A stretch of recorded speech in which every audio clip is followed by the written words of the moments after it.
पिछले वीडियो के अंदर हम लोगों ने कॉम्बिनेशनल सर्किट को जस्ट स्टार्ट किया था। तो उसके अंदर सबसे पहले मैंने आपको ये एक्सप्लेन किया था कि कॉम्बिनेशनल सर्किट बनाने का general procedure step by step क्या होता है। कि पहले इनपुट और आउटपुट डिफाइन किए जाते हैं, फिर इनपुट और आउटपुट के बीच का रिलेशन ट्रुथ टेबल से डिफाइन किया जाता है, फिर के मैप बना करके लॉजिक एक्सप्रेशन डिराइव किया जाता है और उसके बाद हम लोग लॉजिक सर्किट को डिजाइन करते हैं with the help of logic gate. ये चीज हमने देखी। इसके बाद हमने सबसे पहले कॉम्बिनेशनल सर्किट के अंदर स्टार्ट किया अरिथमेटिक ऑपरेशंस की बात, जिसमें मैंने बताया 3 ऑपरेशन पे हम लोग वर्क करेंगे, एडिशन, सब्ट्रैक्शन और मल्टीप्लिकेशन। और इसमें मैंने प्रायोरिटी भी बताई, अगर इंपॉर्टेंस लेवल से देखा जाए तो addition is most important, then subtraction and then multiplication. ये बात हम लोगों ने देखी थी। अब इसके अंदर हमने पिछले लेक्चर के अंदर कौन कौन से सर्किट्स के बारे में बात की, हाफ एडर और हाफ सब्ट्रैक्टर। ठीक है, तो मैंने बताया हाफ एडर 2 बिट ऐड करने के काम में आता है और हाफ सब्ट्रैक्टर 2 बिट सब्ट्रैक्ट करने के। और जब हम लोगों ने लॉजिक देखा इसका, तो हमने देखा हाफ एडर के अंदर जो कैरी होती है और हाफ सब्ट्रैक्टर के अंदर जो बोरो होता है, उसमें बस फर्क ये आता है जो मिन्यूएंट टर्म होती है उसका कॉम्प्लीमेंट हो जाता है।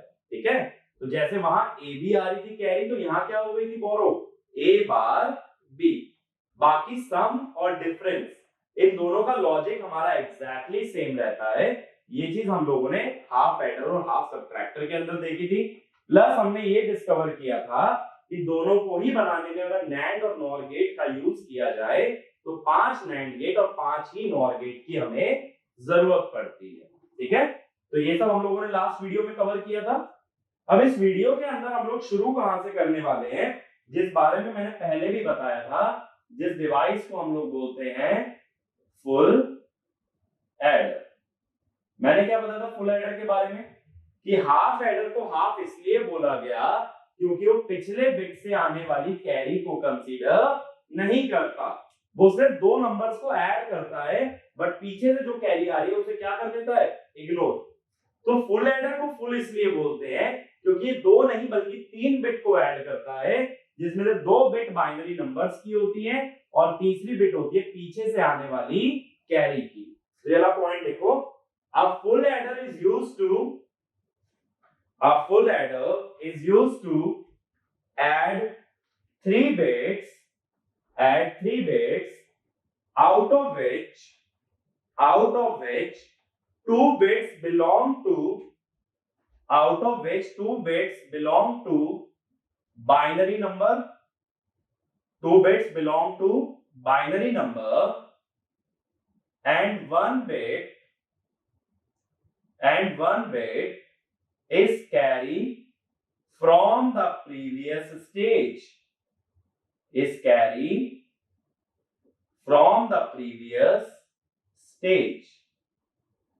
तो इस बार देखो, जब फुल एडर की बात करेंगे तो इसके अंदर 3 इनपुट होंगे और 2 आउटपुट। 3 इनपुट ए बी और कैरी इनपुट और 2 आउटपुट सम और कैरी आउटपुट।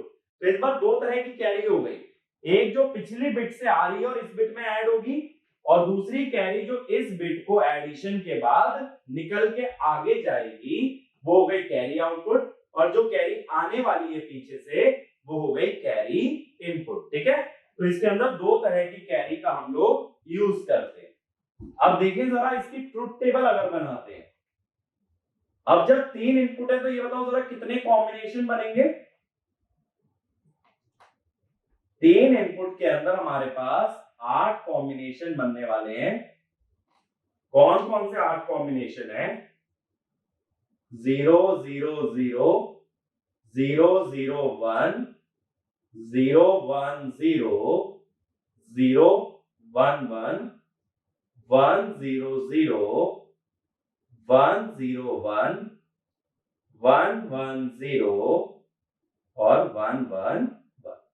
ये 8 कॉम्बिनेशन बनने वाले हैं। अब जरा ऐड करते चलो। करना क्या है, a plus B plus C आई, तीनों को ऐड करना है। 0 प्लस 0 प्लस 0 क्या आएगा, 0। कैरी भी क्या आएगी, 0। 0 प्लस 0 प्लस 1, सम आया 1, कोई कैरी नहीं आई। 0 प्लस 1 प्लस 0, सम आया 1 कैरी 0, 0 प्लस 1 प्लस 1, 1 प्लस 1 क्या होता है 2, 2 को कैसे लिखते हो 1 0, यानी सम तो 0 लिखोगे और जो 1 है वो कैरी में चला जाएगा। जैसे हाफ एडर में बोला था 1 प्लस 1 में सम 0 आता है और कैरी 1, 1 प्लस 0 सम 1 कैरी 0, 1 प्लस 0 प्लस 1 अगेन 2, तो सम 0 कैरी 1, 1 प्लस 1 प्लस 0 2, तो सम 0 कैरी 1, 1 प्लस 1 प्लस 1 3, तो सम भी 1 और कैरी भी 1, क्योंकि 3 को कैसे लिखते हो 1 1, तो यानी सम भी 1 आएगा और कैरी भी 1 आती है। अब इसमें मुझे ये देखो, अगर डेसिमल इनपुट में लिखता हूं या इनके डेसिमल वैल्यू लिखा जाए, जो 8 कॉम्बिनेशन है, तो क्या होगा 0 1 2 3 4 5 6 7। अब मुझे ये देख के बताओ कि सम के अंदर कौन कौन सी मिड टर्म्स आ रही है, कौन कौन सी मिड टर्म आ रही है, 1 आ रही है, 2 आ रही है, 4 आ रही है और 7 आ रही है।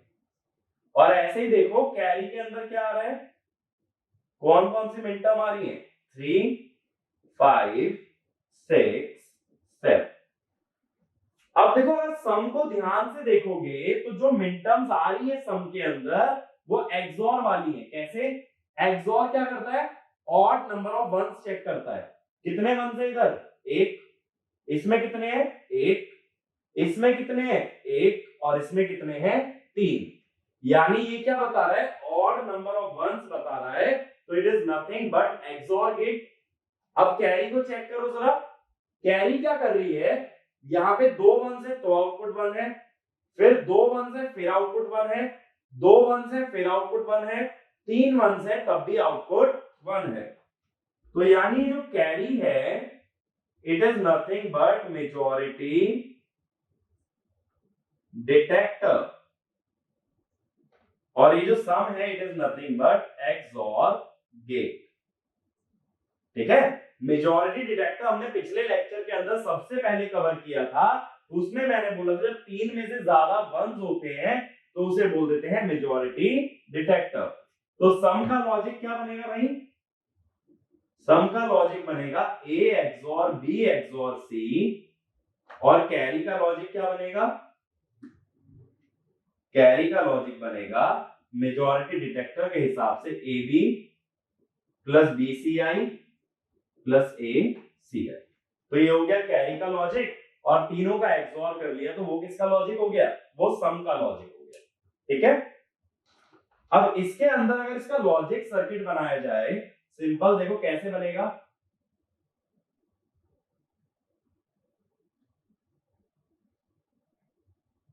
ये हुआ A B, इसका हमने क्या कर लिया एक्सओर कर लिया, और ऐसे ही क्या करेंगे कि A और B का कर लो एक बार, एंड कर लो। एंड क्यों कर रहा हूं, कैरी बनाने के लिए। ठीक है, फिर दूसरा एंड किसका करना है, B और C का, तो ये तीसरा इनपुट आ गया CI, B और C का भी हो गया, और तीसरा एंड किसका करना है CI और A का। देखो यहां से कर रहा हूं AB BCI ACI, तो A तो मैं ऊपर से ले आता हूं नीचे, वैसे ये A आ चुका है, तो B ले आता हूं ऊपर से, पहले तो ये C आ गया, अब B को ऊपर से ले आओ, ये तीनों एंड हो गए, और ये जो C हमने लिया है ये C को हम ऊपर भी भेज देते हैं,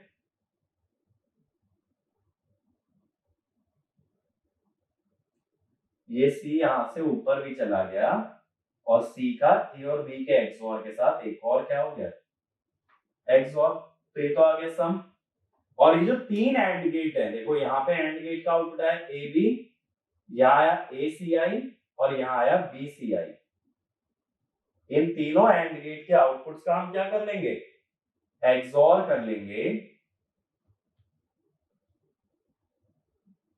सॉरी एक्सओर नहीं और कर लेंगे, एसओपी एक्सप्रेशन है ना, तो सम ऑफ प्रोडक्ट हो जाएगा। तो यहां मैंने क्या लगा दिया, एक और गेट लगा दिया, और ये और गेट लगाने से क्या बन गया, सी। तो ये सिंपल सा लॉजिक सर्किट हो गया एक फुल एडर का। एक फुल एडर के अंदर हमने क्या किया, दो एक्सओर गेट को कास्केड किया, और तीन एंड गेट से हमने क्या बना ली, तीन एंड गेट और एक और गेट से कैरी बना ली। और इसको क्या दिखा दो, इस तरह से दिखा दोगे एक बॉक्स में क्लोज करके कि ये अपना जो सर्किट है बॉक्स के अंदर, ये सर्किट किसका है, ये सर्किट है एक फुल एडर का।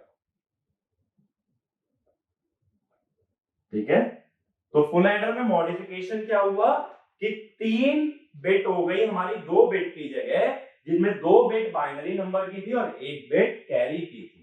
ठीक है, और ये सिंपल सा लॉजिक सर्किट हमने बना दिया एंड गेट, और गेट और एक्सओर गेट की मदद से। अब देखो बहुत बार क्या होता है कि कैरी के लिए हम लोग एक ऑल्टरनेट एक्सप्रेशन भी लिखते हैं। ये वाला सर्किट क्लियर है ना, ये सर्किट हटा रहा हूं। तो ये वाला सर्किट जब क्लियर है तो अब ये समझो, देखो कैरी के लिए कई बार हम एक ऑल्टरनेट एक्सप्रेशन भी लिखते हैं। किस तरह से, मेरे पास कैरी आउटपुट के अंदर कौन कौन सी मिन टर्म्स है, 3 5 6 7। 3 वाली मिन टर्म देखो कैसे लिखोगे, मैंने बोला जीरो का कॉम्प्लीमेंट लेते हैं, ए बार बी सी आई। फिर 5 वाली पे है 1, 5 वाली को कैसे लिखोगे, ए बी बार सी आई। फिर 6 वाली को कैसे लिखोगे, ए बी सी आई बार। 7 को ए बी सी आई। अब ये जो पहली दोनों मिन टर्म्स है इसमें सी आई जरा कॉमन ले लो, A bar B plus A B bar, और दूसरी दोनों में ले लो A B common, C I bar plus C I. तो इसका मतलब क्या हो गया, C I into A XOR B, और दूसरी टर्म क्या हो गई, ए। अब ये जो पहली टर्म है इसे बोलते हैं कैरी प्रोपोगेटेड टर्म। ठीक है,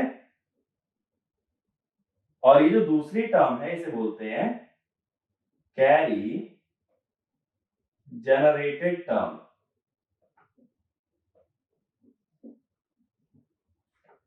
अब देखो इसका फिजिकल सिग्निफिकेंस समझो, इसका काम हमें आगे आएगा जब हम एक एडर पढ़ते हैं which is called as look ahead carry adder. तो कैरी प्रोपोगेटेड का क्या मतलब है, देखो इफ, ये मतलब समझो इफ एज और बी इक्वल टू 1। ठीक है, एज और बी अगर 1 हुआ, यानी दो ही पॉसिबिलिटी है कि ए बी की वैल्यू या तो 1 0 होगी या ए बी की वैल्यू होगी 0 1। इन दोनों ही केसेस में ए बी क्या हो गया, ए बी हो गया, ए डॉट बी हो गया 0। तो इसका मतलब है कैरी आउटपुट क्या आ गया, देखो एज और बी अगर 1 हो गया तो सी आई इंटू 1 सी आई, और ए बी का प्रोडक्ट क्या है 0। इसका मतलब इनपुट वाली कैरी कहां प्रोपोगेट कर गई, आउटपुट पे। तो अगर ए और बी 1 हो जाता है तो जो कैरी पीछे से आ रही होती है वही कैरी आगे चली जाती है, यानी पीछे से 0 कैरी आई तो 0 ही जाएगी, पीछे से 1 आ रहा था तो 1 का 1 चला जाएगा सीधे सीधे। ठीक है, तो उसको क्या बोल दिया, कैरी प्रोपोगेशन। दूसरा देखो, अगर ए और बी दोनों 1 हो गए, दोनों 1 हो गए तो ए बी क्या हो गया 1, ए बी 1 होने से कैरी आउटपुट क्या हो गई 1, कैरी आउटपुट 1 हो गई। और इससे हमें फर्क नहीं पड़ता कैरी इनपुट क्या थी, क्योंकि 1 प्लस समथिंग हमेशा क्या होगा 1। तो इसका मतलब ये हुआ कैरी जनरेट हो जाएगी पीछे से, चाहे आए या फिर ना आए। बाहर कितनी कैरी जाएगी 1, इसलिए सेकंड टर्म को क्या बोलते हैं, कैरी जनरेटेड, और फर्स्ट टर्म को क्या बोलते हैं, कैरी प्रोपोगेटेड। तो फर्स्ट टर्म कब काम करेगी, जब पीछे से कैरी आने वाली है, और सेकंड टर्म कब काम करेगी कि पीछे से आए या ना आए, दोनों इनपुट अगर 1 है तो आगे कैरी जाएगी जरूर। ठीक है, तो ये चीज हमें आगे जाके काम आती है, इसका काम अभी नहीं आएगा। ये बात क्लियर है। अब देखो क्या होता है कि बहुत बार हम लोग फुल एडर बनाते हैं हाफ एडर से। तो इसको ऐसे लिख लेना, implementation of full adder using half adder, implementation of full adder using half adder। Full adder को मैं FA लिख रहा हूं और हाफ एडर को H। ये चीज समझो।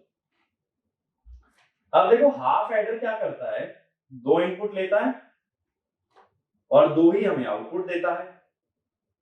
कौन कौन से दो आउटपुट देता है भाई? जैसे इसने लिया A और B, तो यहां सम दे देगा हमें। सम क्या देता है? लास्ट लेक्चर में लॉजिक एक्सप्रेशन पढ़ा था। और कैरी क्या देता है? A। अब क्या करो, दूसरे हाफ एडर में, क्योंकि हमें 3 बिट ऐड करनी है, 3 बिट एक हाफ एडर से तो ऐड हो नहीं सकती, 2 हाफ एडर तो लगेंगे। तो पहले का सम लो और दूसरा इनपुट ले लो कैरी। तो पहले देखो 2 बिट ऐड कर लो, फिर दूसरी बिट में क्या, 2 बिट के सम में क्या ऐड कर दो? तीसरी बिट। तो अब मुझे बताओ सम क्या आएगा? सम आता है दोनों इनपुट का जोर। तो यहाँ दो इनपुट क्या है? A XOR B और CI। तो ये आ गया A XOR B XOR CI, ये आ गया सम। अब बताओ जरा कैरी क्या आएगी? कैरी आ जाएगी यहाँ पे, कैरी आती है दोनों इनपुट का एंड, तो A XOR B into CI। अब देखो जो पहली कैरी है, ये कैरी जनरेटेड टर्म दिख रही है AB, और दूसरी टर्म क्या दिख रही है? Carry propagated. ओवरऑल कैरी में क्या होना चाहिए? दोनों का और। अगर दोनों का और होना चाहिए तो मैं क्या करता हूं, मेरे पास जो दोनों कैरी निकल के आ रही हैं उन दोनों का क्या कर लूंगा मैं? और कर लूंगा। ठीक है,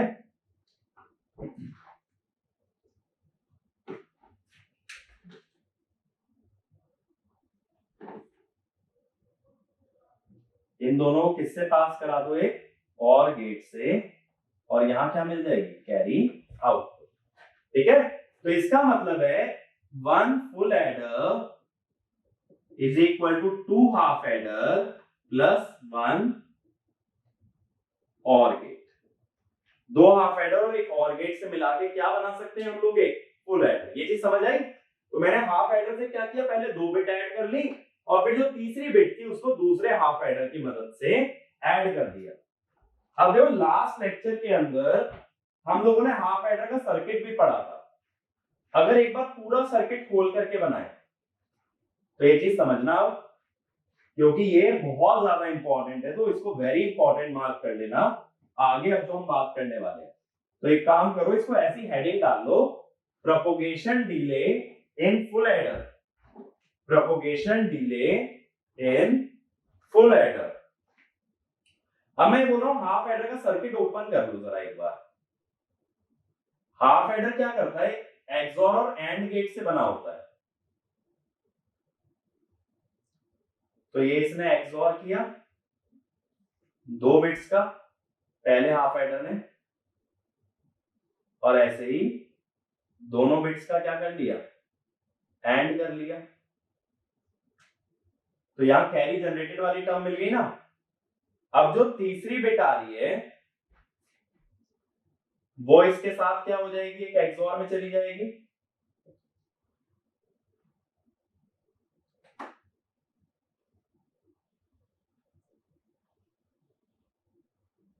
तो यहां पे हमें क्या मिल जाएगा? सम मिल जाएगा। और तीसरी बिट जो आ रही है वो दोनों के एक्सॉर के साथ एक बार एंड भी होगी।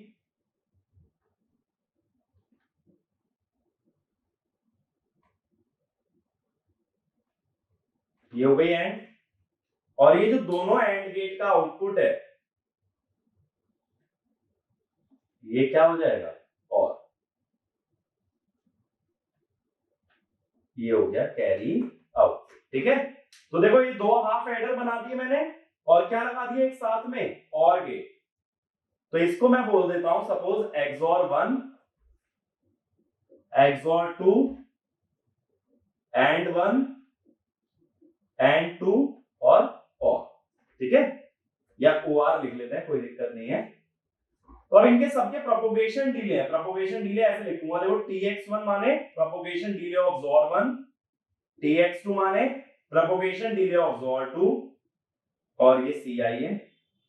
ta1 माने propagation delay of AND1, ta2 माने प्रोपोगेशन डिले ऑफ AND2, और TOR माने प्रोपोगेशन डिले ऑफ OR।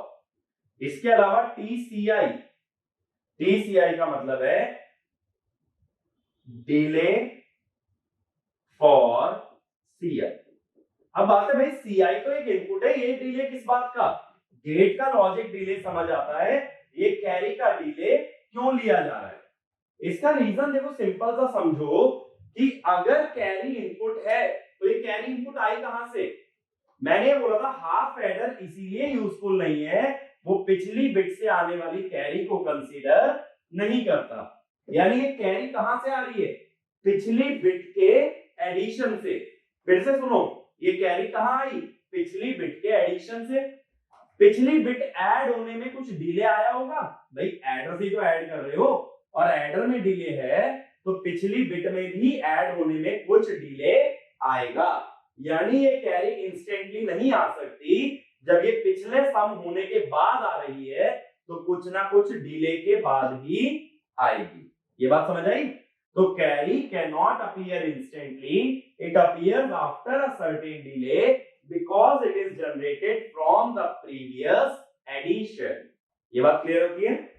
अब देखो, अब मुझे इसके अंदर प्रोपोगेशन डिले निकालना है सम और कैरी का। अब मेरे पास इनपुट के 8 कॉम्बिनेशन हो सकते हैं, ठीक है। तो केस 1 की मैं बात कर रहा हूं, केस 1 में हम लोग क्या ले रहे हैं कि A को मैंने 1 मान लिया और B को भी मैंने 1 मान लिया, यानी यहां 2 केसेस कवर हो गए, 110 और 111, क्योंकि कैरी इनपुट 0 भी हो सकती है और कैरी इनपुट 1 भी हो सकती है। A और B को 1 माना। अब देखो, जब A और B 1 है दोनों, तो ये AND गेट का आउटपुट क्या आएगा, 1। AND गेट का आउटपुट किस में जा रहा है भाई, AND गेट का आउटपुट जा रहा है OR गेट में। OR गेट में अगर एक भी इनपुट 1 आ गया तो आउटपुट क्या हो जाता है, 1। क्या इसे दूसरे AND गेट का इंतजार करने की जरूरत है, नहीं, दूसरे AND गेट का वेट करने की जरूरत नहीं पड़ेगी, क्योंकि इसके अंदर जब एक भी इनपुट 1 हो जाता है तो हमारा आउटपुट भी क्या हो जाता है, 1। तो कहने का मतलब ये हुआ, अगर दोनों बिट 1 है A और B, तो कैरी आउटपुट का डिले कितना होगा, AND2 का डिले प्लस OR का डिले, ठीक है। ये दूसरे AND गेट का इंतजार नहीं करेगा। दूसरे AND गेट का देखो आउटपुट कहां आ रहा है, ये दोनों 1 1 है, ZOR गेट का आउटपुट क्या हो गया, 0। ZOR गेट का आउटपुट 0 हो गया तो वैसे भी AND गेट का आउटपुट क्या हो जाएगा, 0। बट इस AND गेट के आउटपुट को आने के लिए 2 गेट से पास होना पड़ेगा, XOR और AND गेट।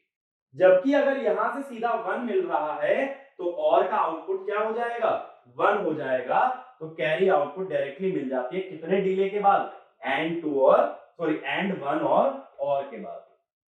ये बात समझ आई भाई। ये AND1 जो डिले देगा प्लस ये जो OR गेट डिले देगा, इससे आ गई कैरी। अब बात करते हैं सम की। देखो 1 1 है तो इस XOR का आउटपुट क्या आ गया, 0। तो अब सम कितना आएगा वो किस पे डिपेंड करेगा, कैरी पे। कैरी अगर 0 हुई तो 0 0 का XOR 0, 1 हुई तो 0 1 का XOR 1। यानी जब दोनों बिट 1 है तो तुम सम डायरेक्टली नहीं बता सकते, तुम्हें क्या पता होना चाहिए, कैरी। अब बात ये आती है, देखो 1 1 का XOR आ गया 0, कितने डिले के बाद आ गया, tx1, और कैरी कितने टाइम पे आ रही है, tci। तो मेरे पास 2 इनपुट है, ये आ रहा है tx1 पे और ये आ रही है tci पे, बट मुझे दोनों की ही जरूरत है, दोनों के बिना मेरा काम नहीं हो सकता। ये बात समझ रहे हो, क्योंकि जब तक दोनों इनपुट नहीं पता तब तक XOR के बारे में नहीं जान सकते। एक इनपुट से सिर्फ AND या OR के बारे में बता सकते हो, लेकिन XOR के लिए हमेशा क्या चाहिए, दोनों इनपुट। तो जब दोनों इनपुट का इंतजार कर रहे हो तो टाइम किसका लोगे, जिसका टाइम कम है जिसका टाइम ज्यादा है। तो हम वो टाइम देखेंगे जो टाइम ज्यादा है, क्योंकि ज्यादा वाले टाइम तक दोनों आउटपुट मुझे मिल चुके होंगे। तो जब मैं सम की बात करूंगा तो मैं क्या देखूंगा, मैक्सिमम ऑफ tx1 tci। फिर से समझो, इस XOR गेट के लिए दो इनपुट चाहिए, कौन कौन से, XOR 1 का आउटपुट और इस कैरी का इनपुट। लेकिन ये कैरी किस टाइम पे आती है, TCI, XOR 1 का आउटपुट किस टाइम पे आता है, TX1। तो जब दोनों ही चाहिए तो कब तक इंतजार करें, ज्यादा टाइम तक, ताकि दोनों इनपुट अवेलेबल हो जाए। तो यहां पे मेरे पास कौन सा डिले लूंगा, मैक्सिमम ऑफ द टू। उसके बाद ये XOR गेट भी अपना डिले देगा, तो टोटल सम में कितना डिले मिलेगा, मैक्सिमम वाला डिले प्लस TX2। ये बात क्लियर हुई, ठीक है।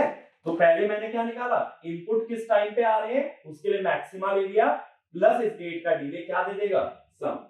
तो ये डिले किसका हुआ, सम का, और ये डिले किसका हुआ, कैरी का।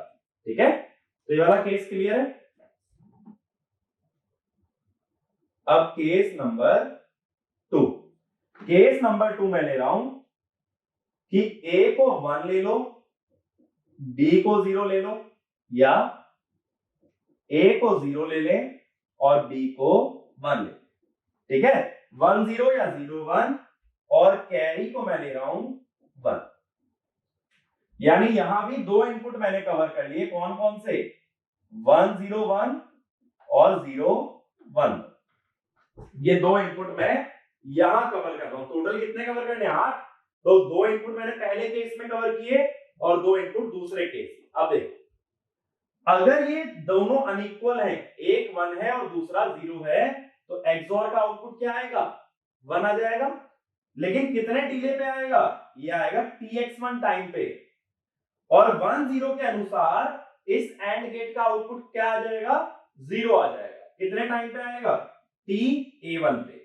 तो यहां आ गया 1, यहां आ गया 0, लेकिन यहां कितने टाइम पे आया, TX1, और यहां कितने टाइम पे आया, TA1।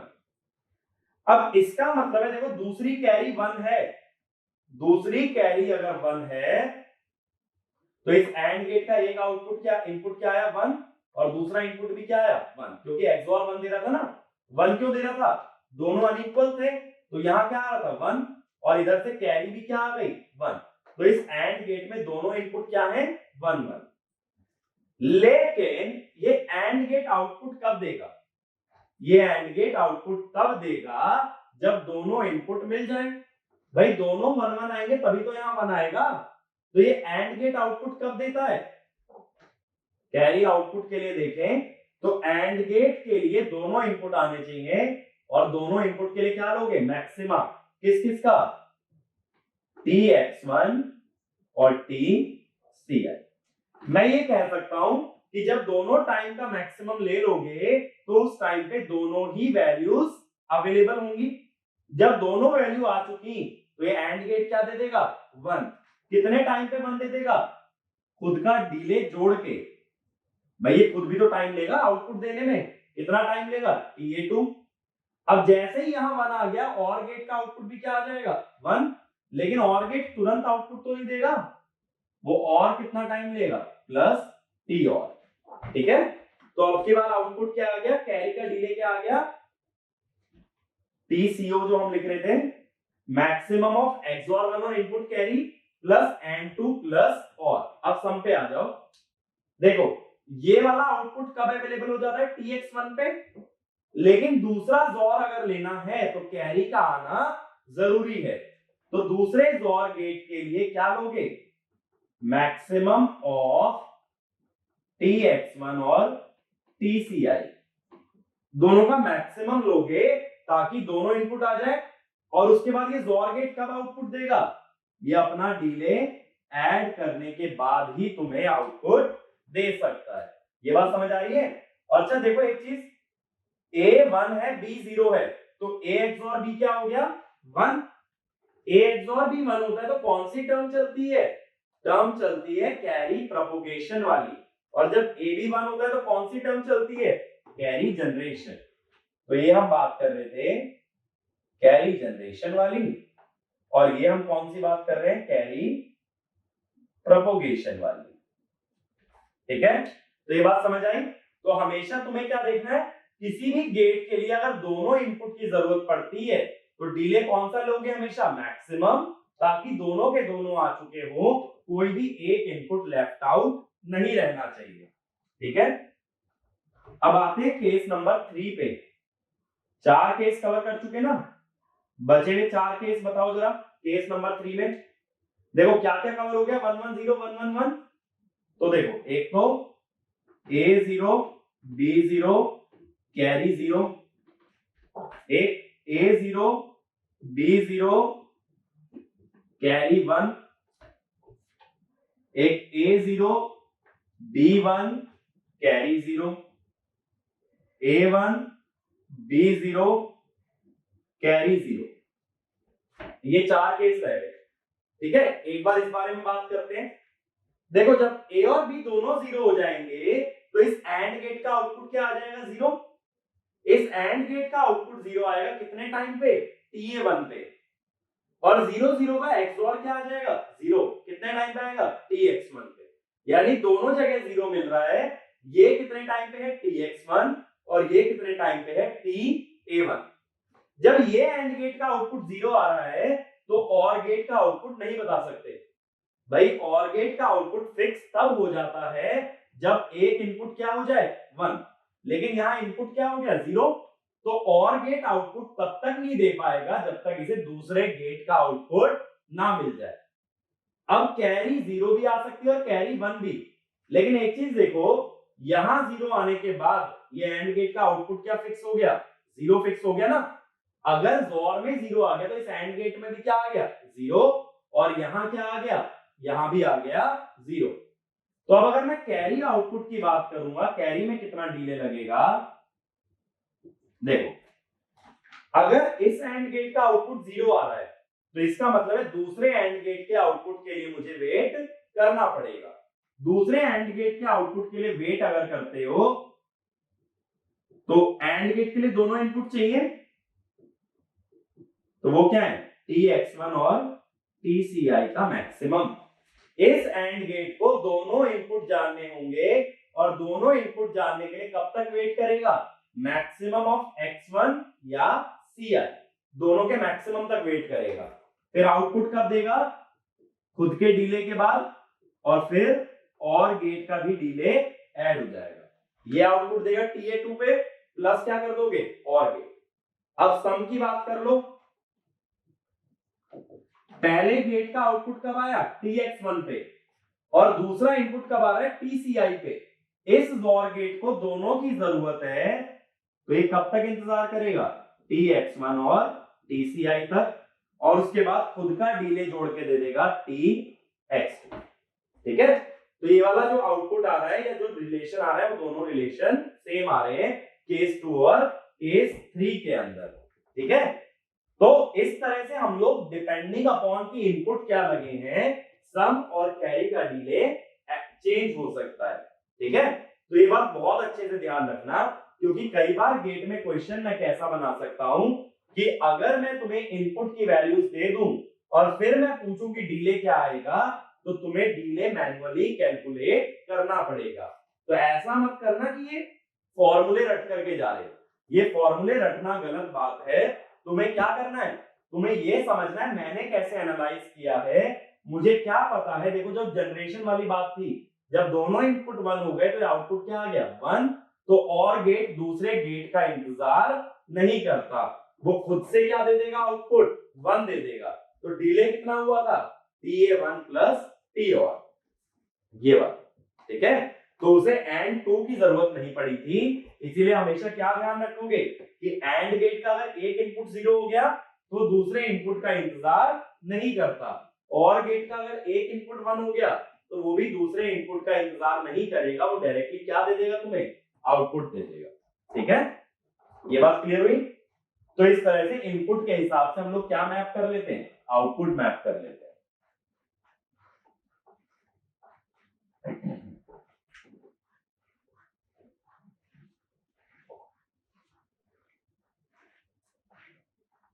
अब देखो एक छोटे से एग्जांपल से समझते हैं कि मेरा कहने का मतलब क्या है। देखो जैसे 3 बिट के नंबर ले लो। अब अगर मैं डिले पूछूं, देखो छोटी सी बात समझना, यहां 0 और 1 है पहला इनपुट 0 और 1 है, तो ये बिट्स को मैं नाम देता हूं B2, B1, B0। यहां से जाने वाली कैरी है C1, यहां पे C2 और इसके आगे C3। ठीक है, C1, C2, C3। अब देखो सबसे पहले मैं 0 और 1 को ऐड कर रहा हूं। 0 और 1 को अगर ऐड करते हो, देखो 0 और 1 में क्या होगा, ये XOR गेट आउटपुट 1 देगा। कितने टाइम पे देगा, tx1। लेकिन पहली इनपुट के लिए कोई कैरी इनपुट नहीं होती। पहली बिट जब कभी ऐड करते हो तो कैरी इनपुट क्या होती है, 0 रहती है, उससे हमें फर्क नहीं पड़ता, तो ये 1 दे देगा। लेकिन कितने टाइम पे देगा, tx1। अब ये एंड गेट क्या देगा, 0 देगा। कितने टाइम पे देगा, ta1। अब अगर हमें ये जानना है कि कैरी कब मिलेगी, तो देखो 0 और 1, इसका सम क्या आएगा, 1। तो सम कितने टाइम पे आता है, अगर 0 बिट के सम की बात करें तो यहां पे डिले आया tx1, लेकिन कैरी नहीं है, तो कैरी का वेट करने की भी जरूरत नहीं है। तो सम में कितना डिले आएगा,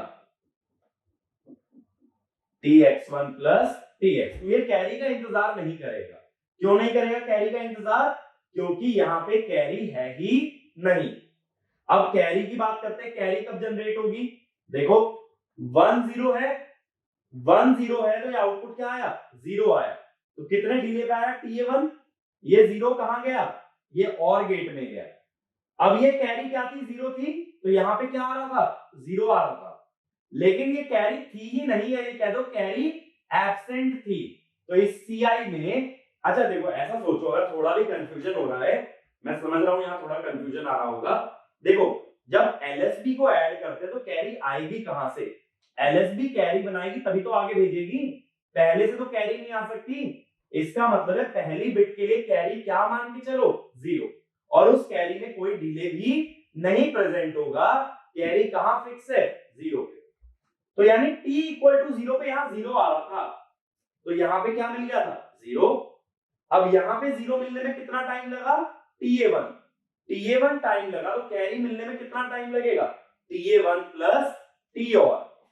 तो जो कैरी बाहर जा रही है यानी tc1, ये क्या है, इसका डिले कितना है, ta1 प्लस t और। ये समझ आया, देखो यहां 0 आया तो एंड गेट का आउटपुट क्या मिला, 0। तो और गेट को दूसरे इनपुट का वेट करना पड़ेगा। दूसरा इनपुट कितने टाइम पे आ रहा है, ta1। जब ये ta1 पे आया तो और गेट अपना आउटपुट कब देगा, ta1 प्लस t और। लेकिन अब एक चीज समझो, जब 0 और 1 को ऐड किया तो कैरी क्या बनी, कैरी बनी नहीं। जब कैरी बनी ही नहीं तो अगला सम क्यों इंतजार करेगा कैरी का, जब पीछे वाली बिट से कैरी नहीं आने वाली तो उसको इंतजार करने की भी जरूरत नहीं है। अब देखो अगले बिट में क्या ऐड कर रहे हो, 1 और 1, ये 1 और 1 ऐड हो रहे हैं, क्या मिलेगा, 0। तो सम तो क्या आएगा, यहाँ पे 1 प्लस 1 का सम 0 होता है और कैरी 1 जाती है। तो देखो 1 और 1 का जब ऐड कर रहे हो तो यहां 0 मिलेगा, लेकिन कितने टाइम पे मिलेगा, tx1। देखो ये जो जोर गेट का आउटपुट होता है, it is independent of previous addition. क्योंकि जब तुम इनपुट लगा रहे हो तो 3 बिट के इनपुट तुमने सीधे सीधे लगा दिए एक बार में, तो ये 1 सीधा सीधा ऐड होने लगेगा। ये पीछे का इंतजार कभी नहीं करता। क्यों नहीं करता, क्योंकि ऐसे 3 एडर यूज कर रहा हूं। पहला एडर किसे ऐड कर रहा है, LSB को, दूसरा बीच वाली बिट को, और तीसरा किसे ऐड कर रहा है, MSB को। अब मैंने क्या बोला, देखो 1 1 आया तो यहाँ 0 आ गया, कितने टाइम पे आ गया, tx0। लेकिन पीछे से कोई कैरी नहीं आ रही है, पीछे से कोई कैरी नहीं आ रही तो इंतजार करने की जरूरत नहीं है। 1 1 का आउटपुट यहाँ 1 आएगा, कितने टाइम पे, ta1। और अगर ये 1 आ गया तो आउटपुट कैरी भी क्या आ जाएगी, 1, कितने टाइम पे, TA1 प्लस टी और। तो जो सम होगा और जो कैरी होगी, कैरी में मैंने बताया कितना डिले आएगा, TA1 प्लस टी और। वो पीछे का वेट नहीं करेगी। क्यों नहीं वेट करेगी पीछे का? क्योंकि LSB से इधर कोई कैरी नहीं बन रही है, और जब कोई कैरी ही नहीं बन रही तो इंतजार करने की जरूरत क्या है। अब इसका आउटपुट किस टाइम पे आएगा, TX1, तो अगला आउटपुट किस टाइम पे आएगा, TX1 प्लस TX2। ठीक है, अब इधर आ जाओ, देखो अब कैरी 1 जा रही है इधर से इधर, अब कैरी 1 जा रही है तो उसे कैरी का इंतजार करना पड़ेगा। अब देखो अगला इनपुट क्या है, 10 10 का आउटपुट क्या है, 1, कितने टाइम पे आया, TX1। ये आउटपुट डिपेंड नहीं करता पिछले एडिशन पे, तो पीछे का इंतजार नहीं करेगा। 1 आ गया कितने टाइम पे, ये 1 आ गया TX1 पे, और 10 का एंड क्या आ गया, 0, ये कितने टाइम पे आ गया, TA1। ये भी तो पीछे की कैरी पे डिपेंडेंट नहीं है ना ये दोनों गेट, तो ये दोनों गेट जब पिछले वाली बिट पे डिपेंडेंट नहीं है तो इनका आउटपुट कहां से मेजर होता है, T इक्वल टू 0 से। अब ये 0 आ गया तो और गेट का एक इनपुट क्या हो गया, 0, तो उसे अगले इनपुट का इंतजार करना पड़ेगा। अगला इनपुट कब मिलता है, देखो 1 आया TX1 पे, और यहां से कैरी पहुंची, कैरी कब पहुंची, TA1 प्लस टी और पे, तो यहां TX1 पे आया और यहां कब पहुंची, TA1 प्लस टी और। तो और गेट का दूसरा इनपुट किस टाइम पे मिलेगा, TX1 और TC1 का मैक्सिमम, इन दोनों का मैक्सिमम लेना पड़ेगा। जो जोर गेट का आउटपुट आ रहा है और जो पहली कैरी आ रही है, जो यहां से कैरी आ रही है, ये वाली कैरी, और ये जो जोर गेट का आ रहा है, इन दोनों का क्या लोगे, मैक्सिमम। इसमें क्या मिल जाएगा कि दोनों इनपुट कहां मिल जाते हैं, दोनों इनपुट कहां मिलते हैं, मैक्सिमम ऑफ TX1 और कैरी। दोनों इनपुट मिलने के बाद एंड गेट कब आउटपुट देगा, प्लस TA2, और एंड गेट का आउटपुट आने के कितनी देर बाद और गेट का आउटपुट आएगा, प्लस टी और। ये हो गया TC2। और सम की अगर बात करोगे, सम में देखो पीछे से कैरी आ रही है ना, कैरी किस टाइम पे आ रही है, TC1 पे, और ये जोर गेट का आउटपुट कब आ रहा है, TX1। तो जो सम होगा उसमें पहले ही देखना पड़ेगा मैक्सिमम टाइम TX1 और TC1। कैरी और जोर गेट में से जो भी बाद में आएगा उसी के हिसाब से डिले होगा, प्लस ये जोर गेट अपना डिले भी ऐड करेगा TX2, और 1 प्लस 1 प्लस 0 हो गया सम 0 कैरी 1, यानी कैरी 1 निकलने वाली है बाहर, तो ये वाली कैरी है वो जो यहां से बाहर जाएगी। ठीक है, तो ये TC2 होगी और ये TC3, तो जो कैरी बाहर जाएगी। ठीक है, इस तरह से बिट बाय बिट ऐड करते हैं। बट ये ध्यान रखो, ये जो दोनों गेट है ये पीछे का इंतजार नहीं करते, क्यों, क्योंकि कैरी आगे वाले गेट्स में यूज हुई है, इन दोनों गेट में कैरी यूज नहीं हुई, तो ये अपना काम पीछे के एडिशन से इंडिपेंडेंटली कर सकते हैं, इन्हें इंतजार करने की जरूरत नहीं है। तो कोई भी एडर में डिले का क्वेश्चन आता है तो इस हिसाब से डील करोगे कि इनपुट क्या दे रखा है, तो उस हिसाब से क्या डिले हमारा बनना चाहिए। ठीक है, कोई फॉर्मूला रखने की जरूरत नहीं है। अगर तुम्हारी नजरों के सामने सर्किट है तो तुम भी जैसे मैंने डिले निकाला है बिल्कुल निकाल सकते हो। बस ये ध्यान रखो बेसिक सा रूल, अगर एंड गेट का एक इनपुट 0 हो जाए तो दूसरे इनपुट का वेट नहीं करता, और गेट का अगर एक इनपुट 1 हो जाए तो वो भी दूसरे इनपुट का वेट नहीं करता। ठीक है, इस पे एक छोटा सा क्वेश्चन लिखना, एक बहुत छोटा सा क्वेश्चन।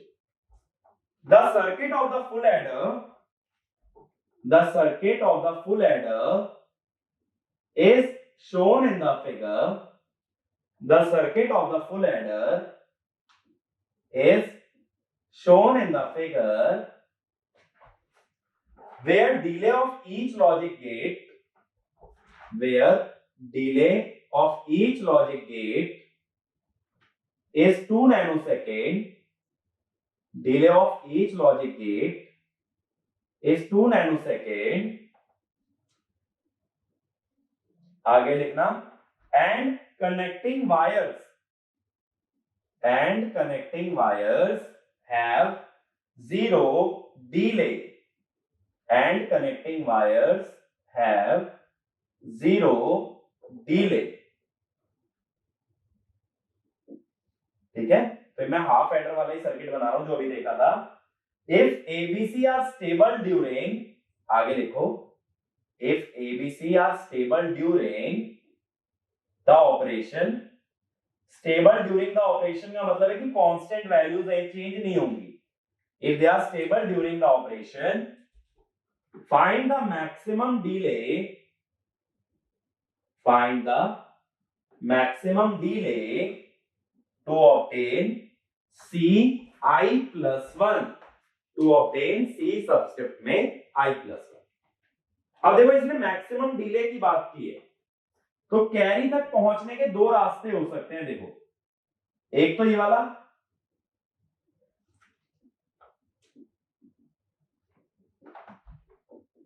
एक तो रास्ता ये हो सकता है एंड वन और से सीधा, कि अगर एंड वन का आउटपुट 1 आ गया तो ये दूसरे का इंतजार नहीं करेगा, तो ये डायरेक्टली क्या दे देगा, 1 दे देगा।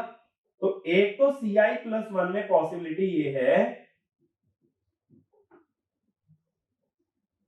TA1 प्लस T और, ठीक है। और ये कब आएगा, जब A और B दोनों क्या हो जाए 1, जो हमने कैरी जनरेशन बोला था। दूसरी पॉसिबिलिटी क्या है कि ये 0 आ जाए, ये 0 आ गया तो अगले इनपुट का इंतजार करना पड़ेगा। अगले इनपुट का इंतजार अगर करोगे, देखो यहां पे TX1 आएगा और यहां TCI आएगा,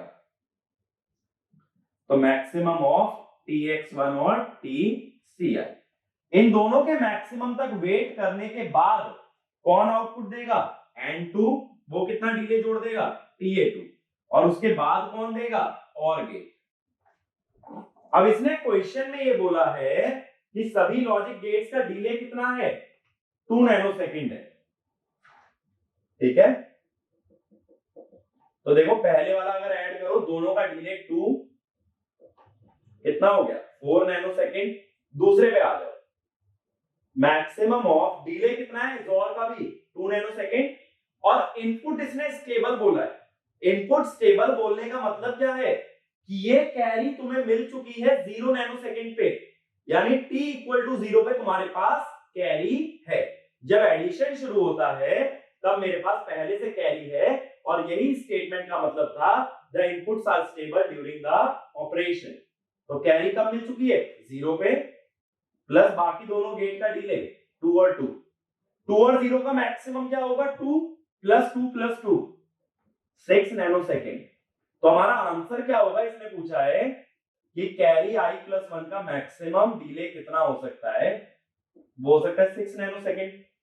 अब देखो इसी क्वेश्चन में अगर ये कह देता if ci appears at 4 nanosecond, मैं ये कह रहा हूं ci शुरू से नहीं था मेरे पास, कब आया 4 नैनोसेकंड पे, तब क्या होगा, तुम लिखोगे मैक्सिमम ऑफ 2, 4 प्लस 2 प्लस 2, 2 और 4 में मैक्सिमम क्या है 4, 4 प्लस 2 क्या हो गया 8 नैनोसेकंड, ठीक है।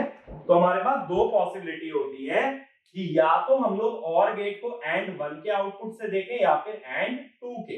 इसने क्या बोला, मैक्सिमम डिले बताना है, और जब मैक्सिमम डिले की बात कर रहा है तो दोनों डिले को कंपेयर कर लेंगे, तो जो ज्यादा होगा वही क्या है मैक्सिमम डिले। अदरवाइज दूसरा क्वेश्चन किस पे बेस्ड बनता है कि मैं तुम्हें इनपुट्स दे दूं और उसके बाद क्या निकलवाऊं, डिले। तो अगर इनपुट गिवन है तो उसके हिसाब से डिले निकालोगे, नहीं गिवन है तो क्या निकालोगे, मैक्सिमम प्रोपगेशन डिले, ठीक है। तो फुल एडर में ये क्लियर है, कैरी प्रोपगेशन और जनरेशन का मतलब, अगर दोनों इनपुट 1 हुए तो कैरी जनरेट होती है, और अगर एक इनपुट 1 एक 0 है तो पीछे से आने वाली कैरी प्रोपगेट होती है। अब देखो हाफ एडर के अंदर हमने ये देखा था कि नैंड गेट की मदद से हमने क्या बना लिया था, हाफ एडर, या नॉर गेट की मदद से भी क्या बना लिया था, हाफ एडर। सेम चीज मुझे यहां करनी है। अब देखो कैसे होगी, मुझे पता है 2 जोर गेट लगेंगे ना, तो जोर गेट बनाना स्टार्ट कर दो। नैंड गेट से मैं हाफ एडर फुल एडर बना रहा हूं, तो ये आ गया पहला नैंड गेट, मैं XOR बनाने की कोशिश कर रहा हूं यहाँ पे, इस बात पे ध्यान देना। तो XOR का सर्किट मुझे अब अच्छे से याद हो गया है हाफ एडर को देख करके। सर्किट बहुत सिंपल सा है, ठीक है। अगर सिमेट्री से देखोगे ना तो सर्किट बहुत सिंपल है, ऊपर नीचे मिरर इमेज ही है और कुछ नहीं है। और फिर इन दोनों के आउटपुट का भी क्या कर दिया जाता है, NAND। तो यहां मुझे क्या मिल गया था, मुझे सम मिल गया था ना, यहां मिल गया था A XOR B। अब इसको तीसरे में ऐड करोगे CI में,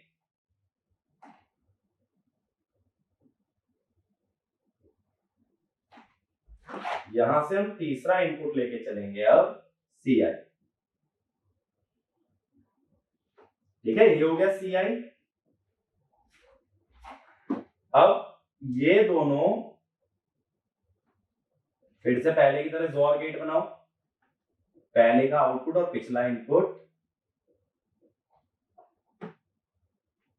ऐसे ही पहले का आउटपुट और पिछला इनपुट, और फिर तो दोनों NAND गेट आए, इन दोनों के आउटपुट का फिर से क्या कर दो, NAND। तो ये बेसिकली दो XOR गेट लग गए एक के बाद एक। तो इसका आउटपुट क्या आ जाएगा, A XOR B XOR CI। अब मुझे क्या चाहिए भाई, यहाँ पे मुझे इसके बाद कैरी भी चाहिए। अब देखो कैरी का फंडा क्या था, इसको हमने ऐसे तो लिखा था प्रोपोगेशन वाली टर्म में,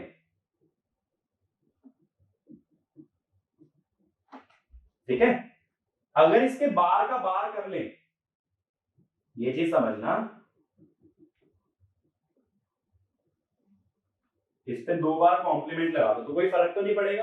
अंदर वाले कॉम्प्लीमेंट को जरा तोड़े तो क्या बनेगा,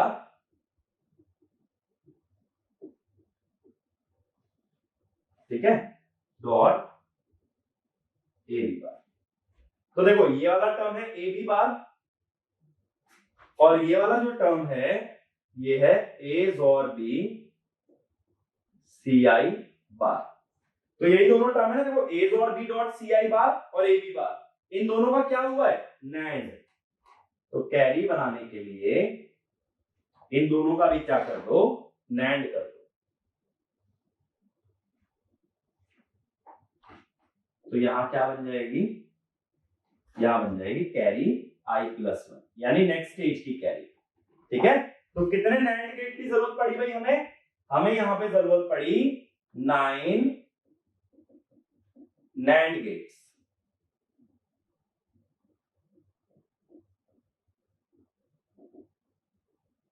ठीक है। तो यहां 9 NAND गेट की जरूरत पड़ी। अब एक चीज सोचो, अगर NOR गेट से बनाते तो NOR गेट से कभी भी जोर नहीं बनता, वहां क्या बनता है, हमेशा XNOR बनता है। अगर NOR गेट से XNOR बनता है और 3 इनपुट का XNOR किया जाए, तो मैंने एक चीज बताई थी, for odd number of input XNOR and XOR are the same operation.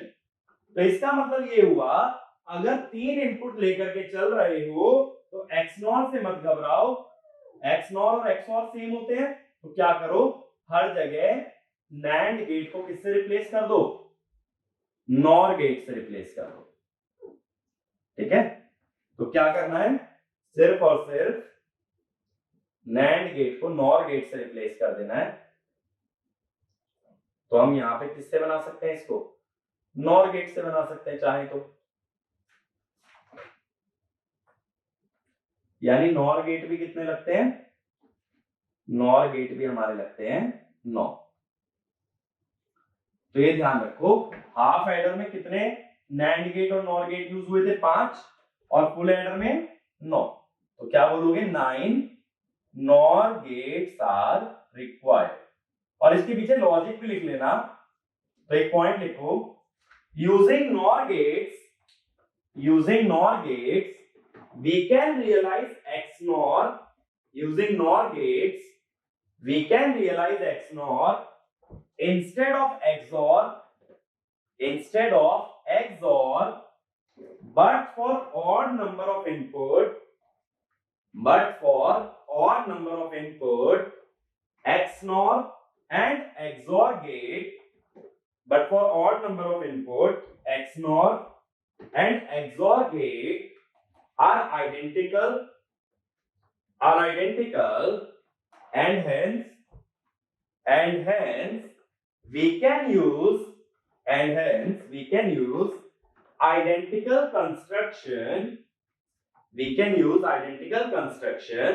using NAND and NOR gate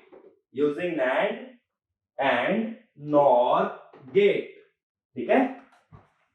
तो ये बात क्लियर है। तो अगेन सिर्फ गेट का काउंट याद रखना है, ना कि गेट का पूरा डिजाइन। इसके अंदर ज्यादा इंपॉर्टेंट क्या है, फुल एडर के अंदर जो मैंने तुम्हें प्रोपगेशन डिले का कंसेप्ट बताया है एडर के सर्किट के अंदर जाकर के, ठीक है। तो वो चीज अगर समझ आ गई है तो फुल एडर के ऊपर तुम्हारा पूरा कमांड आ जाएगा। इससे ज्यादा फुल एडर के अंदर जानने की जरूरत नहीं होती। और बेसिक एडिशन तो देखो आना ही चाहिए। अब ऐसा भी नहीं कि 3 बिट ऐड करने बोल रहा हूं और उसी में घबरा जा रहे हो कि 3 बिट ऐड कैसे होंगी, तो इतना तो आना चाहिए। इसके अलावा इसमें जो याद रखने वाली बात है वो सिर्फ क्या है कि NAND गेट और NOR गेट का यूज होता है, और साथ ही साथ क्या याद रखोगे कि इसके अंदर डिले का कैलकुलेशन कैसे किया जाता है। अब अगला सर्किट लिखो, full subtractor.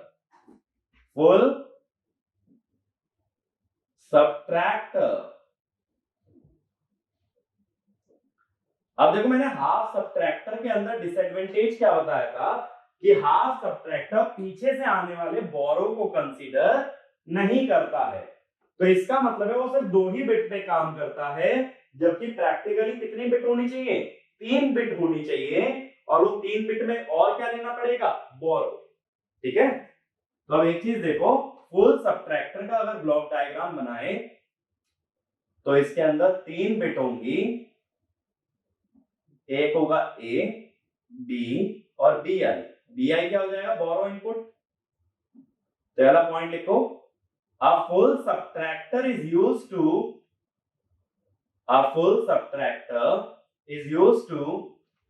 subtract 3 bits out of which 2 bits are from binary numbers. 2 bits are from binary numbers, and the third bit is from borrow of the previous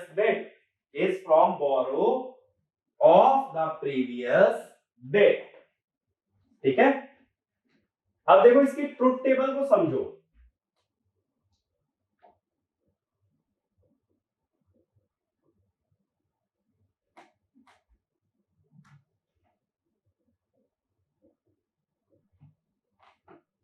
तो इसके अंदर 3 इनपुट में कितने कॉम्बिनेशन होंगे भाई, 8 कॉम्बिनेशन होंगे। तो देखो हम लोग सेम ही मेथड से चल रहे हैं जो मैंने कॉम्बिनेशनल का बताया था कि पहले इनपुट आउटपुट की बात होगी, उसके बाद ट्रुथ टेबल की बात होगी, उसके बाद हम लोग बात करेंगे लॉजिक सर्किट की यूजिंग मिनिमाइजेशन। अभी तक मिनिमाइजेशन की जरूरत इसलिए नहीं पड़ रही है क्योंकि इन सर्किट्स में जो आउटपुट आ रहा है वो वेल नोन लॉजिक गेट है, तो उसमें मिनिमाइज नहीं कर पाओगे। अब देखो इसके अंदर डिफरेंस कैसे लेना है ना, इसके अंदर हमें क्या करना है, a minus B minus B I, ये काम करना है, ठीक है। अब सबसे पहले बताओ मुझे 0 0 0 0 माइनस 0 माइनस 0 क्या आएगा, डिफरेंस भी 0 आएगा और बोरो भी 0। 0 माइनस 0 माइनस 1, इसका मतलब 0 माइनस 1, 0 में से 1 सब्ट्रैक्ट करने के लिए 1 बोरो करोगे और 1 बोरो करते ही 0 बन जाएगा क्या, 1 0। ये मत कहना 0 1 बन जाएगा। 0 में जब 1 बोरो करते हैं तो 1 उसके आगे लगता है और वो बन जाता है 1 0, जिसका मतलब है 2। और 2 में से 1 गया, कितना आया 1, लेकिन बोरो क्या लिया था 1। 0 माइनस 1 माइनस 0, फिर से क्या कर रहे हो 0 माइनस 1, एक बोरो लोगे, बोरो लेते ही क्या बन गया 1 0 यानी 2, 2 माइनस 1 1, 0 माइनस 1 माइनस 1 यानी 0 माइनस 2, जीरो में से दो सब्ट्रैक्ट करने के लिए एक बोरो लोगे, बोरो लेते ही बन जाएगा 1 0, तो बोरो लिया इसलिए यहां क्या लिख दिया 1, बोरो लेते ही क्या बन गया 1 0 यानी 2, 2 माइनस 1 माइनस 1 0, 1 माइनस 0 माइनस 0 1, बोरो नहीं लेना पड़ा, 1 माइनस 0 माइनस 1, 1 में से 1 गया 0, बोरो नहीं लेना पड़ा, 1 माइनस 1 माइनस 0, 1 में से 1 गया 0, बोरो नहीं लेना पड़ा, 1 माइनस 1 माइनस 1, 1 माइनस 1 तो कट गया, तो यानी 0 माइनस 1 बचा, 0 माइनस 1 यही वाला तो केस हो गया, तो बोरो लेके डिफरेंस क्या आएगा 1। तो ये क्लियर है ट्रुथ टेबल मैंने कैसे लिखी है। अब इसके अंदर अगर ये जो कॉम्बिनेशन आ रहे हैं इनकी डेसिमल वैल्यू लिख दी जाए, तो इनकी डेसिमल वैल्यू क्या होगी 0 1 2 3 4 5 6 7, यही होगी डेसिमल वैल्यू। अब इसके अंदर देखो डिफरेंस में कौन कौन सी मिन टर्म आ रही है, एक तो 1 वाली आ रही है, एक 2 आ रही है, एक 4 आ रही है और एक 7 आ रही है। और बोरो के अंदर कौन कौन सी मिन टर्म आ रही है, इसके अंदर आ रही है 1 2 3 7। अब देखो 1 2 4 7 जो है ये सेम है जो सम में आई थी, देखो कैसे, इसमें कितने 1 है, एक ही है, इसमें कितने 1 है, एक है, इसमें कितने 1 है, एक है, इसमें कितने 1 है, 3, यानी ये क्या चेक कर रहा है, ये चेक कर रहा है ऑड नंबर ऑफ वंस। अगर ये odd number of ones check कर रहा है तो ये क्या हो गया, एक्सओर हो गया ना, तो इसे लिख दोगे ए एक्सओर बी आई, ठीक है, ए एक्सओर बी आई। अब बोरो में आ रही है 1 2 3 और 7, अगर इसको केमैप से मिनिमाइज करोगे 1 2 3 7 को, अच्छा वैसे ना इसको डायरेक्ट लिख सकते हो, एक चीज देखो, यहां 1 आया कितने वंश थे, एक, यहां 1 आया कितने वंश थे, एक, यहां 1 आया कितने वंश थे, 2, तो नहीं इसको मिनिमाइज करना पड़ेगा, इसको मैं डायरेक्टली माइनॉरिटी डिटेक्टर नहीं बोल सकता, जैसे हमने इसमें क्या किया था भाई, याद करो, जब हमने फुल एडर की बात की थी तो मैंने बताया था कैरी का जो एक्सप्रेशन है वो मेजॉरिटी डिटेक्टर वाला होता है। तो यहां देखो हमारा एक और स्टेप इन्वॉल्व हो गया लॉजिक डिजाइन में, जो मैंने बताया था कॉम्बिनेशनल लॉजिक में, जो कि था कि के मैप से मिनिमाइज भी करना पड़ता है।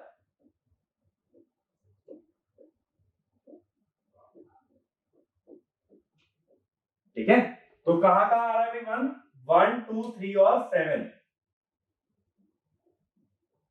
अब जरा इसके आगे मिन टर्म में लिख लो, A bar A, B bar B I bar, B bar B I, B I और बी आई बार। अब ग्रुपिंग कैसे होगी, एक पेयर, दूसरा पेयर, तीसरा पेयर। अब जो हॉरिजॉन्टल वाला पहला पेयर है इसका बताओ नेमिंग क्या होगा, ए बार बी आई। वर्टिकल वाले पेयर में क्या कॉमन है, कॉलम बी आई, और तीसरे में ए बार है और क्या कॉमन है, बी। अब याद करो जरा कैरी का एक्सप्रेशन कैसे आया था, देखो अगर मैं कैरी का लिखूं A B plus B C plus A C, ठीक है। अब इस एक्सप्रेशन और ऊपर वाले एक्सप्रेशन को अगर कंपेयर करोगे तो सी आई की जगह बी आई आ रहा है और ए की जगह क्या आ रहा है, ए बार। यही तो मैंने हाफ सबट्रैक्टर में भी बताया था कि कैरी वहां आ रही थी, हाफ एडर में आ रही थी ए बी और हाफ सबट्रैक्टर में आ रही थी ए बार बी। तो मैंने क्या बोला था, जो मिन्यूएंड होता है जिसमें से सब्ट्रैक्ट कर रहे हो उसका क्या ले लोगे, बार। सेम चीज यही तो हो रही है, ए में से सब्ट्रैक्शन हो रहा है तो कैरी या बोरो वाले एक्सप्रेशन में क्या चेंज आया, ए की जगह आ गया ए बार। ये बात क्लियर है। तो ए की जगह ए बार अगर यूज कर ले तो एडर का सर्किट सब्ट्रैक्टर की तरह भी यूज किया जा सकता है। ठीक है, ये चीज क्लियर है। तो मैं बोरो आउटपुट का एक्सप्रेशन लिख देता हूं यहां पे, ए bar B A bar B I और बी बी आई। अब देखो जैसे मैंने कैरी में एक ऑल्टरनेट एक्सप्रेशन निकाला था जो कि किसके बेस पे था, कैरी प्रोपोगेटेड और कैरी जनरेटेड।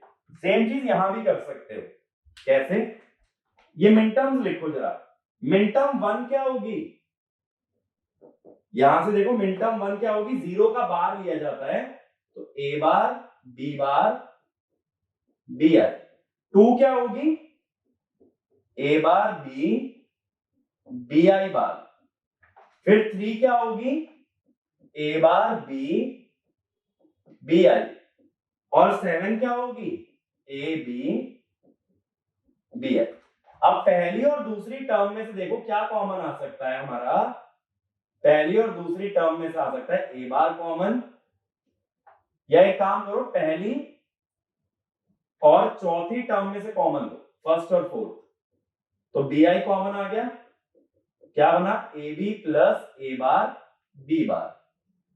और क्या आ गया आगे, ए बार बी कॉमन आ गया, B I plus B I bar. ये क्या बन गया, B I A XNOR B I plus B I bar हो गया 1। अब देखो ऐसे कैरी का एक्सप्रेशन क्या आया था, सी आई ए एक्स और बी प्लस ए बी। अब यहां दो चेंजेस आए, एक्सॉर की जगह क्या हो गया, एक्स नॉर हो गया, और ए की जगह क्या हो गया, ए बार। अच्छा एक चीज सोच के बताओ, हमने लॉजिक गेट में क्या ये नहीं पढ़ा था, ये क्या होता है, यही होता है। तो तुम ये भी तो कह सकते हो कि ये जो बोरो का एक्सप्रेशन है वो ये है, ऐसा भी तो कह सकते हो भाई, इसमें क्या दिक्कत है। ठीक है, तो ये जो एक्सप्रेशन है इसको देख करके ना चौंकना मत, ये मैंने तुम्हें लॉजिक गेट में लिखवाया था। एक्सओर और एक्सनॉर में रिलेशन क्या होता है कि एक्सओर से एक्सनॉर बनाने के लिए एक इनपुट का बार ले लिया जाता है। तो इसका मतलब देखो क्या हुआ, अगेन जो मैंने पहले बताया था कि अगर ए का बार ले लोगे तो कैरी से क्या बन जाएगा, बोरो। तो अगर ए जो मिन्यूएंड है उसको कॉम्प्लीमेंट की तरह पास किया जाए तो फुल एडर से क्या बनाया जा सकता है, फुल सबट्रैक्टर। और वही इस लॉजिक एक्सप्रेशन के अंदर भी लिखता है, ए की जगह क्या आ गया, ए बार।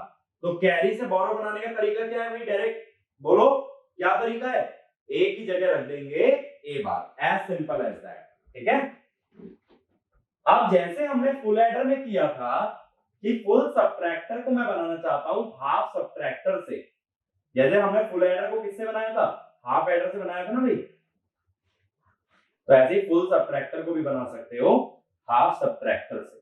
तो नेक्स्ट यही लिखना, full subtractor implementation, full subtractor implementation using half subtractor, full subtractor implementation using half subtractor।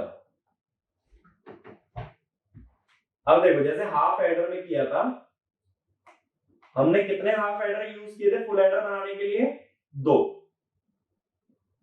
तो सेम वे में देखो यहां मैंने ए पास किया और ये पास किया बी, तो यहां जो डिफरेंस आया उस पे क्या मिला, डिफरेंस तो सेम होता है सम जैसा, और बोरो में क्या मिला, ए बार बी। ठीक है, अब इसको मैंने दूसरे हाफ सबट्रैक्टर में पास कराया,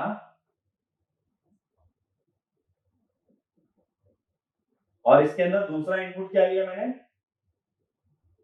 जो बोरो इनपुट था। ठीक है, तो यहां पे मुझे क्या डिफरेंस मिला, ए जोर बी आई, दोनों का एक्सॉर हो गया। और यहां पे क्या आउटपुट मिला, बोरो आउटपुट, यहां मिला पहले इनपुट का बार इनटू बी आई। अभी मैंने जो बोरो का एक्सप्रेशन लिखा था उसमें क्या था, ए बार बी और A XNOR B into B I. इसका मतलब ये जो दोनों बोरो आ रहे हैं इनका क्या ले लें, इनका और ले लेने से मिल जाएगा बोरो आउट। तो देखो सेम है, 2 हाफ एडर और एक और गेट लगा के क्या मिलता है, फुल एडर। ऐसे ही 2 half subtractor plus 1 OR gate is equal to 1 full subtractor. ठीक है, और सेम वे में अगर हाफ एडर का सर्किट ओपन, हाफ सब्ट्रैक्टर का सर्किट अगर ओपन करके रख दिया जाए तो उससे क्या बना सकते हो, एक फुल सब्ट्रैक्टर बना सकते हो। देखो हाफ सब्ट्रैक्टर का सर्किट कैसे ओपन करोगे, मैंने क्या बताया था कि हाफ सब्ट्रैक्टर के सर्किट में क्या होता है, AB का XOR हो जाता है,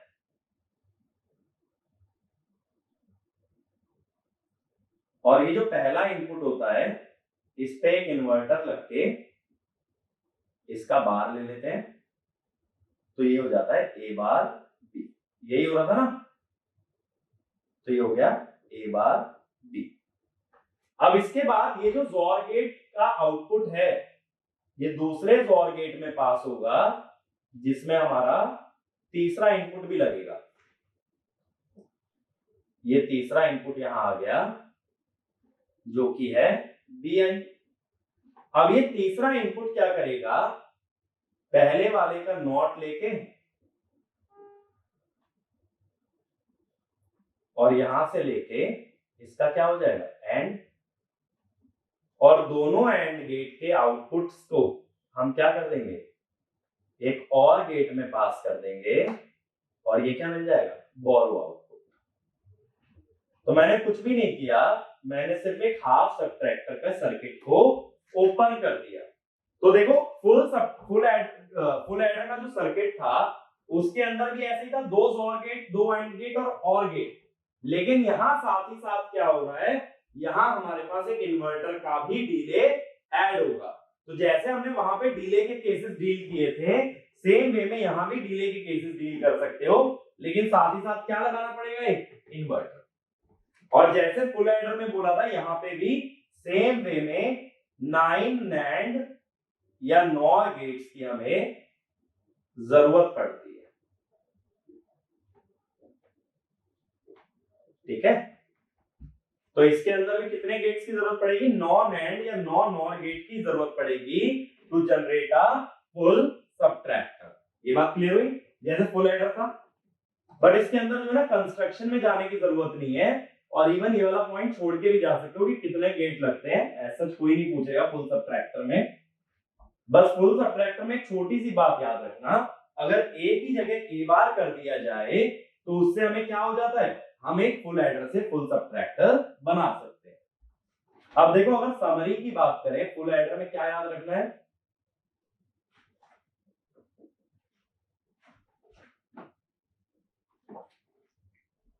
तो इसके अंदर जो सम आया था वो क्या आया था, A's और B's और CI। फुल सब्ट्रैक्टर में डिफरेंस क्या आया था, A's और B's और BI। बस कैरी इनपुट की जगह बोरो इनपुट हो गया था। यहां कैरी आउटपुट क्या आया था, AB plus BCI plus ACI। इधर क्या आया था borrow output, A bar B plus A bar BI plus B BI। यहां कैरी आउटपुट का एक और फॉर्मूला था, A's और B CI प्लस AB। यहां बोरो आउटपुट का दूसरा फॉर्मूला क्या था, A's और B का बार BI plus A bar B। ये था। यहां पे और हम लोगों ने क्या देखा, हमने डिले का कंसेप्ट देखा। ठीक है, तो यहां भी डिले वाला सेम ही रहेगा, बस इसके अंदर क्या ऐड करना पड़ेगा, प्लस इन्वर्टर डिले। ठीक है, तो डिले में सिर्फ एक ही चीज ऐड हो जाएगी, एक इन्वर्टर का डिले। ये कैसे बना था, 2 हाफ एडर और एक और गेट से, और यहां क्या बना है, 2 हाफ सब्ट्रैक्टर और एक और गेट। ठीक है, तो ये बेसिक चीजें याद रखना फुल एडर और फुल सब्ट्रैक्टर के बारे में। इससे ज्यादा फुल सब्ट्रैक्टर के अंदर डील करने की जरूरत नहीं है। गेट में या किसी भी एग्जाम में ज्यादा प्रोबेबिलिटी तुम्हारी एडर से क्वेश्चन आने की होती है rather than सब्ट्रैक्टर। ठीक है भाई, तो ये चीजें क्लियर है कि हम लोग किस तरह से डील करते हैं एडर और सब्ट्रैक्टर से। अब इसके बाद क्या होता है, देखो इसके बाद हम लोग देखेंगे कि मल्टीपल बिट्स को कैसे ऐड करें। अभी तक एक एक बिट ले रहे थे, ए और बी दोनों इनपुट कितने कितने बिट्स के हैं, 1 1 बिट्स के। अब मैं कहूं 8 8 बिट के नंबर को ऐड करना है, तो तो वो कैसे होगा, 4-4 बिट के नंबर को ऐड करना है, वो कैसे होगा, ये सभी चीजें हम लोग देखेंगे अगले लेक्चर के अंदर। तो उसमें हम बात करेंगे मल्टीपल बिट्स के नंबर को कैसे ऐड किया जाता है, ठीक है।